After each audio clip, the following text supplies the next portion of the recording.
Hi friends, ಎಲ್ಲರಿಗೂ ನಮಸ್ಕಾರ. Friends, ಇವತ್ತಿನ ವಿಡಿಯೋದಲ್ಲಿ ಒಂದು ಫರ್ಟಿಲೈಸರ್ ಆಮೇಲೆ ಇನ್ಸೆಕ್ಟಿಸೈಡ್ ಮನೆಯಲ್ಲೇ ಇರುವಂಥ ವಸ್ತುವಿಂದ ನಾವು ಯಾವ ರೀತಿಯಾಗಿ ಮಾಡ್ಕೋಬೋದು ಅಂತ ತಿಳಿಸ್ಕೊಡ್ತೀನಿ. ₹1 ಖರ್ಚಿಲ್ದಂಗೆ ನಿಮಗೆ ಮನೆಯಲ್ಲೇ ರೆಡಿ ಆಗುತ್ತೆ. ವಿಡಿಯೋನ ಕಂಪ್ಲೀಟಾಗಿ ನೋಡಿ. ನಿಮಗೆ ಇಷ್ಟ ಆದರೆ ಒಂದು ಲೈಕ್ ಮಾಡಿ. ಹಾಗೆ ನಿಮ್ಮ ಗಿಡಗಳಲ್ಲಿ ಹೂ ಬರ್ತಾ ಇಲ್ಲ, ಆಮೇಲೆ ಗಿಡದ ಬೆಳವಣಿಗೆ ಆಗ್ತಾಯಿಲ್ಲ, ರೂಟ್ ಡೆವಲಪ್ಮೆಂಟ್ಸ್ ಆಗ್ತಾ ಇಲ್ಲ ಅಂದರೆ ನೀವು ಈ ಒಂದು ಫರ್ಟಿಲೈಸರ್ನ ನೀವು ಹಾಕಿದ್ರೆ ತುಂಬ ಚೆನ್ನಾಗಿ ನಿಮ್ಮ ಗಿಡ ಬೆಳೆಯುತ್ತೆ, ರೂಟ್ಸ್ ಬೆಳೀತವೆ. ಹಾಗೆ ನಿಮ್ಮ ಎಲೆಗಳು, ಗಿಡದಲ್ಲಿ ಇರುವಂತಹ ಎಲೆಗಳು ಹಳದಿಯಾಗಿ ಉದುರ್ತಾ ಇದ್ದರೆ ಆ ಎಲೆಗಳಿಗೆ ಒಂಥರ ಗೊಬ್ಬರ ಸಿಕ್ಕಂಗಾಗತ್ತೆ. ಅದಕ್ಕೋಸ್ಕರ ಈ ಒಂದು ಫರ್ಟಿಲೈಸರ್ನ ಯೂಸ್ ಮಾಡ್ಬೋದು. ಇನ್ಸೆಕ್ಟಿಸೈಡ್ ಯಾವ ರೀತಿ ಅಂದರೆ, ಗಿಡಗಳಲ್ಲಿ ಏನಂದರೆ ಮಿಲಿಬಗ್ಸ್ ಆಗ್ತಾ ಇರುತ್ತೆ, ಅಥವಾ ಕರಿ ಏನ್ ಥರ ಒಂದು ಹುಳ ಆಗ್ತಾ ಇರುತ್ತೆ ನೋಡಿ, ಈ ರೀತಿ ಚಿಗುರು ಹೊಡೆದಿರುತ್ತೆ, ಅಲ್ಲೇ ಮಿಲಿಬಗ್ಸ್ ಎಲ್ಲ ಜಾಸ್ತಿ ಇರುತ್ತೆ. ಅದರಲ್ಲೂ ಈ ಮಳೆಗಾಲದಲ್ಲಿ ಏನಂದರೆ ಒಂದು ಸ್ವಲ್ಪ ಮಿಲಿಬಗ್ಸ್ ಜಾಸ್ತಿ ನೋಡಿ. ಜಾಸ್ತಿ ಇದ್ದಾಗ ನೀವು ಈ ರೀತಿ ಕಡ್ಡಿನ ಮುರಿದ್ಬಿಟ್ಟು ತೆಗೆದು ಬಿಡ್ಬೋದು.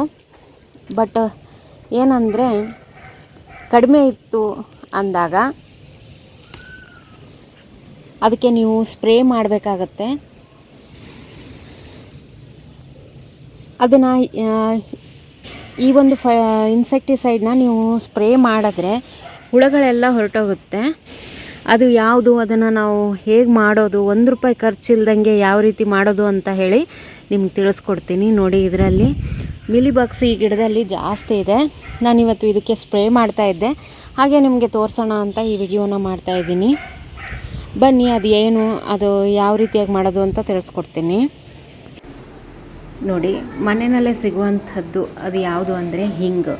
ನಾವು ಅಡುಗೆಗೆಲ್ಲ ಬಳಸ್ತಿರ್ತೀವಿ. ಹಿಂಗು ಪೌಡ್ರ್ ಫಾರ್ಮಲ್ಲೂ ಸಿಗುತ್ತೆ, ಉಂಡೆ ಥರನೂ ಸಿಗುತ್ತೆ. ಇದು ಯಾವುದನ್ನಾದರೂ ನಾವು ಬಳಸ್ಕೋಬೋದು. ನಾನಿಲ್ಲಿ ಪೌಡ್ರ್ ಫಾರ್ಮ್ ಥರ ಇದೆ, ಇದನ್ನು ಯೂಸ್ ಮಾಡ್ತಾಯಿದ್ದೀನಿ. ಒಂದು ಅರ್ಧ ಸ್ಪೂನ್ನಷ್ಟು ನಾನಿಲ್ಲಿ ತೊಗೊತಾ ಇದ್ದೀನಿ. ಇದ್ರದ್ದು ಸ್ಮೆಲ್ಲು ತುಂಬಾ ಸ್ಟ್ರಾಂಗ್ ಆಗಿರುತ್ತೆ. ಹೀಗಾಗಿ ಇದರಲ್ಲಿ ಕ್ರಿಮಿಕೀಟಗಳು ಏನಾದರೂ ಗಿಡದಲ್ಲಿ ಹತ್ಕೊಂತು ಅಂದರೆ ಅದು ಬೇಗ ಹೊರಟೋಗುತ್ತೆ. ಇದನ್ನು ಒಂದು ಅರ್ಧ ಸ್ಪೂನ್ನ ಒಂದು ಅರ್ಧ ಬಟ್ಲಿಗಿಂತ ಕಡಿಮೆ ನೀರಲ್ಲಿ ನಾನು ನೆನೆ ಹಾಕ್ತಾಯಿದ್ದೀನಿ. ಒಂದು ಅರ್ಧ ಗಂಟೆ ನೆನೆಸ್ಬೇಕು. ಅರ್ಧ ಗಂಟೆಯಿಂದ 1 ಗಂಟೆ ನೆನೆಸಿದ್ರೂ ತೊಂದರೆ ಇಲ್ಲ, ಅದು ಮೆತ್ತಗಾಗುತ್ತೆ. ಇದನ್ನು ನಾವು ಹಾಗೆ ಸ್ಪ್ರೇಯರ್ಗೆ ಹಾಕಿದ್ರೆ ಏನಾಗುತ್ತೆ, ಸ್ಪ್ರೇಯರ್ ಹಾಳಾಗುತ್ತೆ. ಅದಕ್ಕೋಸ್ಕರ ನೆನೆಸ್ಬೇಕು ಅಷ್ಟೇ. ನೋಡಿ, ಈಗ ಅರ್ಧ ಗಂಟೆ ನಾನು ಮೊದಲೇ ಒಂದು ಬಟ್ಲಲ್ಲಿ ನೆನೆಸಿಟ್ಟಿದ್ದೆ.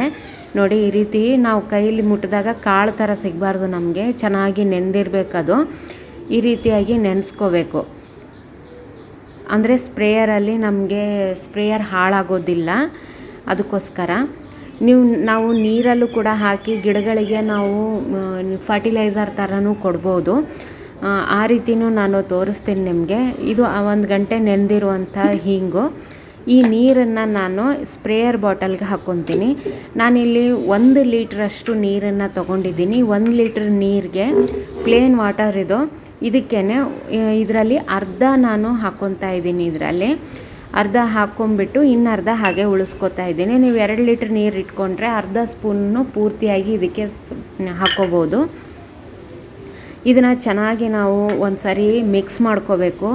ಮಿಕ್ಸ್ ಮಾಡಿಕೊಂಡು ಆಮೇಲೆ ಸ್ಪ್ರೇ ಮಾಡಬೇಕಾಗತ್ತೆ. ಇದನ್ನು ಪಂಪ್ ಮಾಡಿಕೊಂಡು ನಾವು ಗಿಡಗಳಿಗೆ ಸ್ಪ್ರೇ ಮಾಡ್ತಾ ಹೋಗಬೇಕು. ಚೆನ್ನಾಗಿ ಇದನ್ನ ಒಂದು ಸರಿ ಮಿಕ್ಸ್ ಮಾಡಿಕೊಂಡು ಸೈಡಿಗೆ ಎತ್ತಿಟ್ಕೊತೀನಿ ನಾನು. ಈ ರೀತಿ ಮಾಡೋದ್ರಿಂದ ನೀರಲ್ಲಿ ಚೆನ್ನಾಗಿ ಬೆರೆಯುತ್ತೆ ಅದು. ಅದಕ್ಕೋಸ್ಕರ ಹಿಂಗಿನ ವಾಸನೆ ತುಂಬಾ ಇರುತ್ತೆ. ಹಿಂಗೇನಂದರೆ ನಮಗಷ್ಟೇ ಅಲ್ಲ, ಗಿಡಗಳಿಗೂ ತುಂಬಾ ಒಳ್ಳೆಯದು. ಈಗ ನಾನಿಲ್ಲಿ ಇನ್ನೂ 1 ಲೀಟ್ರ್ ನೀರನ್ನು ತೊಗೊಂಡು ಬಂದಿದ್ದೀನಿ.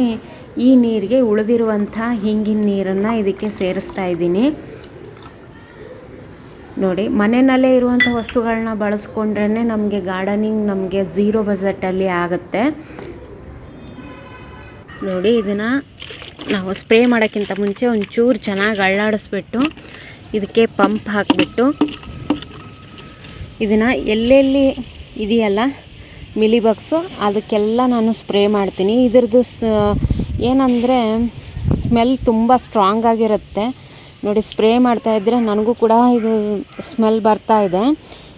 ಇದ್ರ ಸ್ಮೆಲ್ಲಿಂದ ಗಿಡಗಳಲ್ಲಿ ಹುಳುಗಳು ಬೇಗ ಹೊರಟೋಗ್ಬಿಡುತ್ತೆ. ನೀವು ಯಾವುದೇ ಕೆಮಿಕಲನ್ನು ಹಾಕದೆ ಇದನ್ನು ನೀವು ಗಿಡಗಳಿಗೆ ಸ್ಪ್ರೇ ಮಾಡ್ಬೋದು. ಎಲ್ಲರ ಮನೆಯಲ್ಲೂ ಇದ್ದೇ ಇರುತ್ತೆ ಈ ಒಂದು ಹಿಂಗು. ಮನೆಯಲ್ಲೇ ಇರುವಂಥದ್ದನ್ನು ನೀವು ಯೂಸ್ ಮಾಡಿಕೊಂಡು ನೀವು ಇನ್ಸೆಕ್ಟಿಸೈಡ್ ಮಾಡಿಕೊಂಡ್ರೆ ನಿಮ್ಮ ದುಡ್ಡು ಉಳಿತಾಯ ಆಗುತ್ತೆ. ಗಾರ್ಡನಿಂಗ್ ಕೂಡ ಝೀರೋ ಮೇಂಟೆನೆನ್ಸಲ್ಲಿ ನೀವು ಮಾಡ್ಕೋಬಹುದು. ಈ ರೀತಿ ಎಲ್ಲಿ ಚಿಗುರಿರುತ್ತಲ್ಲ ಅಲ್ಲೇ ಹಾಕಬೇಕು ನೀವು, ಯಾಕಂದರೆ ಅಲ್ಲೇ ಮಿಲಿಬಗ್ಸ್ ಜಾಸ್ತಿ ಇರೋದು. ಆದಷ್ಟು ಈ ಮಳೆಗಾಲದಲ್ಲಿ ಹುಳುಗಳು ಜಾಸ್ತಿ. ಗಿಡಗಳನ್ನು ಒಂದು ಸ್ವಲ್ಪ ದೂರ ಇಟ್ಕೋಬೇಕು, ಇಲ್ಲ ಅಂದರೆ ಒಂದು ಗಿಡದಿಂದ ಇನ್ನೊಂದು ಗಿಡಕ್ಕೆ ಹುಳುಗಳು ಆಗ್ತಾ ಇರುತ್ತೆ. ಈ ರೀತಿ 2 ದಿನಕ್ಕೊಂದು ಸಾರಿ ನಾವು ಸ್ಪ್ರೇ ಮಾಡಬೇಕಾಗತ್ತೆ.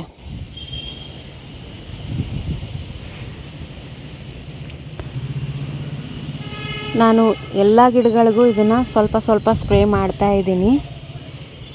ಯಾಕಂದರೆ ಮಳೆಗಾಲ ಆಗಿರೋದ್ರಿಂದ ಪ್ರತಿಯೊಂದು ಗಿಡಕ್ಕೂ ನಾವು ಈ ರೀತಿ ಸ್ಪ್ರೇ ಮಾಡಿದ್ರೆ ತುಂಬ ಒಳ್ಳೆಯದು. ಯಾವ ಗಿಡದಲ್ಲಿ ಮಿಲಿಬಗ್ಸ್ ಜಾಸ್ತಿ ಇದೆಯಲ್ಲ ಅದಕ್ಕೆ 2 ದಿನಕ್ಕೊಂದು ಸಾರಿ ನೀವು ಇದನ್ನು ಸ್ಪ್ರೇ ಮಾಡಿ. ಆದಷ್ಟು ಬೆಳಗ್ಗೆ ಟೈಮಲ್ಲಿ ಮಾಡಿ, ಇಲ್ಲ ಸಂಜೆ ಬಿಸಿಲು ಹೋದ್ಮೇಲೆ ಮಾಡಿ. ಬಿಸಿಲಲ್ಲಿ ಈ ಒಂದು ಇನ್ಸೆಕ್ಟಿಸೈಡ್ನ ಹಾಕಕ್ಕೆ ಹೋಗಬೇಡಿ, ಗಿಡ ಒಣಗೋಗೋ ಚಾನ್ಸಸ್ ಇರುತ್ತೆ. ಅದಕ್ಕೋಸ್ಕರ ಇದನ್ನ ನೋಡಿ, ನೀವು ತರಕಾರಿ ಗಿಡಕ್ಕೂ ಹಾಕ್ಕೋಬೋದು, ಹಣ್ಣಿನ ಗಿಡಕ್ಕೆ ಹಾಕ್ಕೋಬೋದು.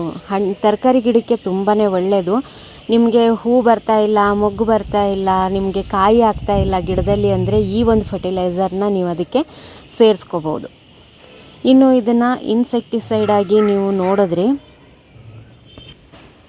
ಗಿಡಗಳಲ್ಲಿ ಹೂ ಬರ್ತಾ ಇಲ್ಲ, ಕಾಯಿ ಬಿಡ್ತಾ ಇಲ್ಲ ಅನ್ನೋರು ಇದಕ್ಕೆ ನೀವು ಆಮೇಲೆ ರೂಟ್ಸ್ ಬೆಳವಣಿಗೆ ಆಗ್ತಾ ಇಲ್ಲ ಅಂದರೂ ಕೂಡ ನಾವು ಇದನ್ನು ಮಣ್ಣಲ್ಲಿ ಹಾಕಿ ಫರ್ಟಿಲೈಸರ್ ಥರ ಯೂಸ್ ಮಾಡ್ಕೋಬೋದು. ಕಾಯಿ ಉದುರಬಾರ್ದು ಅಂದರೂ ಕೂಡ ಇದನ್ನು ನಾವು ಹಾಕಿಬಿಟ್ಟು ಮಣ್ಣಿಗೆ ಹಾಕಿದ್ರೆ ತುಂಬ ಚೆನ್ನಾಗಿ ಕೆಲಸ ಮಾಡುತ್ತೆ. ಹೂಗಳು ಕೂಡ ಅಷ್ಟೇ, ಇದನ್ನು ಹಾಕೋದ್ರಿಂದ ತುಂಬ ಬರುತ್ತೆ. ಸ್ವಲ್ಪ ಎಲ್ಲ ಗಿಡಗಳಿಗೂ ಇದನ್ನು ಸೇರಿಸ್ಕೋಬೋದು. ರೂಟ್ಸ್ ಬೆಳವಣಿಗೆ ಆಗ್ತಾ ಇಲ್ಲ ಅನ್ನೋರು ಕೂಡ ಈ ಒಂದು ಫರ್ಟಿಲೈಸರ್ನ ಯೂಸ್ ಮಾಡ್ಬೋದು.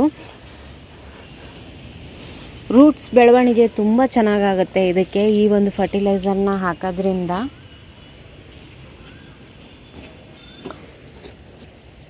ಈ ಒಂದು ಫರ್ಟಿಲೈಸರ್ ನಿಮಗೆ ಇಷ್ಟ ಆಗಿದ್ದರೆ ಒಂದು ಲೈಕ್ ಮಾಡಿ ಫ್ರೆಂಡ್ಸ್. ಇನ್ನೂ ತನಕ ನನ್ನ ಚಾನಲ್ ಸಬ್ಸ್ಕ್ರೈಬ್ ಮಾಡಿಲ್ಲ ಅಂದರೆ ದಯವಿಟ್ಟು ಸಬ್ಸ್ಕ್ರೈಬ್ ಮಾಡಿಕೊಂಡು ವಿಡಿಯೋಗಳನ್ನು ನೋಡಿ ಸಪೋರ್ಟ್ ಮಾಡಿ ಅಂತ ಹೇಳ್ತೀನಿ. Thank you friends, bye.